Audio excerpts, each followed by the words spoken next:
We're now joined by Dr. Fiona Hill, a Trump administration National Security Council advisor on Russia, and former U.S. ambassador to Russia, John Sullivan, who is now a CBS News contributor. Good morning. Good to have you both here.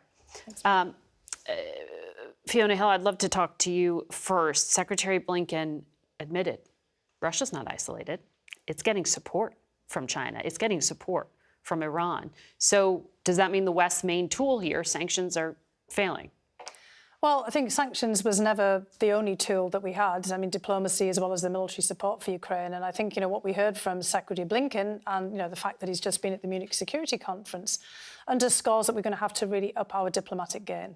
Because, as you're suggesting here, a lot of other countries just don't buy that there's as big an issue as we see with Russia's invasion of Ukraine. I mean, they're always making comparisons with, the great power competition among the United States and Russia and China and seeing it as part of that.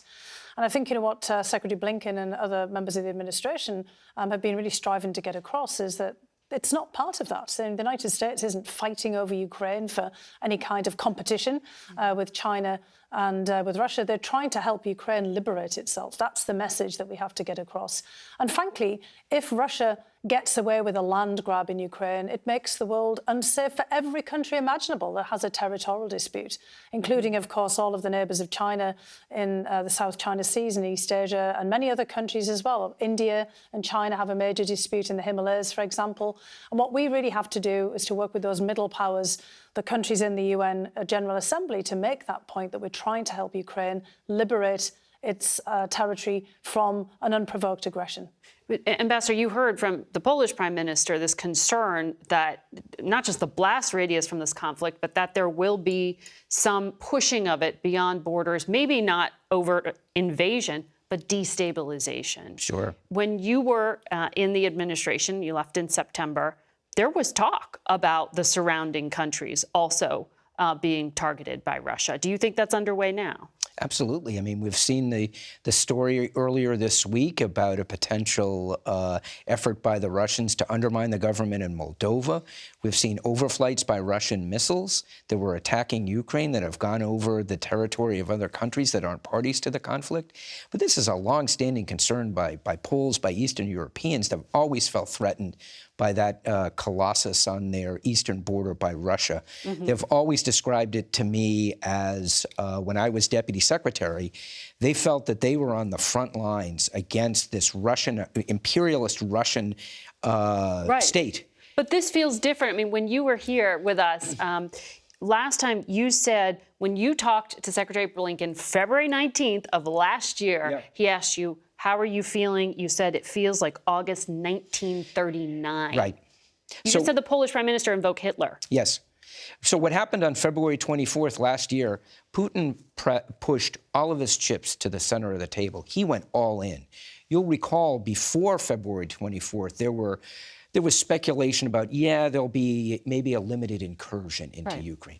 Putin went all in. He went full World War II, World War I scale. This is war, and we're going all in. We're going to take down the Ukrainian government. We're going to subjugate the Ukrainian people. And by God, we're going to do with Ukraine what we wish, because Ukraine isn't a country. Mm-hmm. Ukraine is part of our Ruski Mir. We're going to do with it what we want to. And you, the United States, you, NATO, anybody else, you can't stop us. And he's betting on a short attention span here in the West, here in the United States. Vladimir Putin is set to give an address Tuesday. It's going to be his first State of the Nation since the war began. Very same day, President Biden is going to give a speech in Poland. What's the message you expect and should be delivered? Well, I think what Putin is going to deliver is a message that picks up on what Ambassador Sullivan's just said. He's going to depict this as a great patriotic war. They use interchangeably fatherland war, protection of the motherland. In this case, Putin has been actually trying to say that this is the third invasion of Russia. After Napoleon and the Napoleonic Wars back in the 1800s, and then Nazi Germany. So he's actually portraying this as an existential threat for Russia. So what we would imagine is that he's really trying to mobilize the Russian population in support of what he's depicting as the fight for their lives. Now, President Biden's going to have to counter that. We have to counter that narrative, not just in Europe. And, you know, as we've heard from the Polish Prime Minister, we've heard from many other European leaders, they do see things in this same term as a rerun of World War I and World War II, in the sense of an unprovoked aggression by a great power in Europe. But they've got to basically, and President Biden's got to convince the world, the whole world at this point, not just Europeans, that we're in a fight to help Ukraine liberate itself, and that everything that Putin is saying is a distortion of history and of fact. Ambassador, when you talk about the war in Ukraine politically here in the United States, President Biden gets attacked by Republicans in particular for being too slow-moving to approve certain types of weapons. Fighter jets, for example, for a year have been debated about whether to give them or not. Is this too slow-moving if we are actually in this incredibly important moment? Well, it is an incredibly important moment, and I think some of the criticism has been fair. It has been, I think, the administration, of which I was a part until recently, has been a little slow, has been cautious.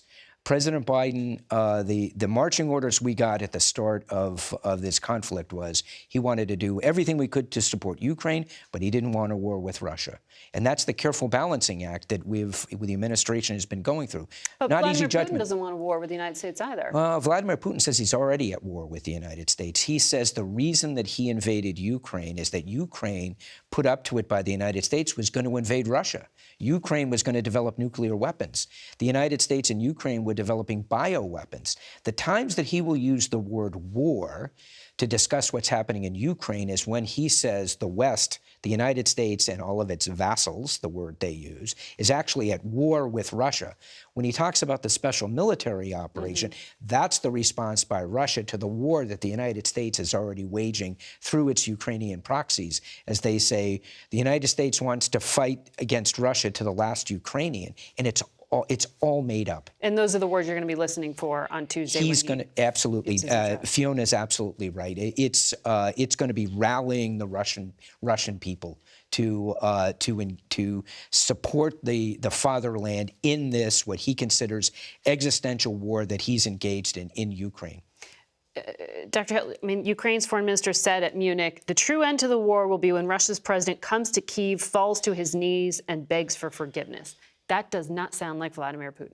No, but perhaps, 90 years from now, some Russian president might do that. And I'm saying 90 years because actually Ambassador Sullivan and I have some Irish heritage, and it took 90 years for the Queen, Elizabeth II, to actually come and ask for forgiveness in Ireland in a very highly symbolic way for many of the conflicts. It's not inconceivable that at some point some Russian leader, not in the immediate future, would in fact ask for forgiveness for what's been done in Ukraine. We saw German leaders after World War II, eventually ask for similar forgiveness at war memorials, including in the Soviet Union and in Russia itself.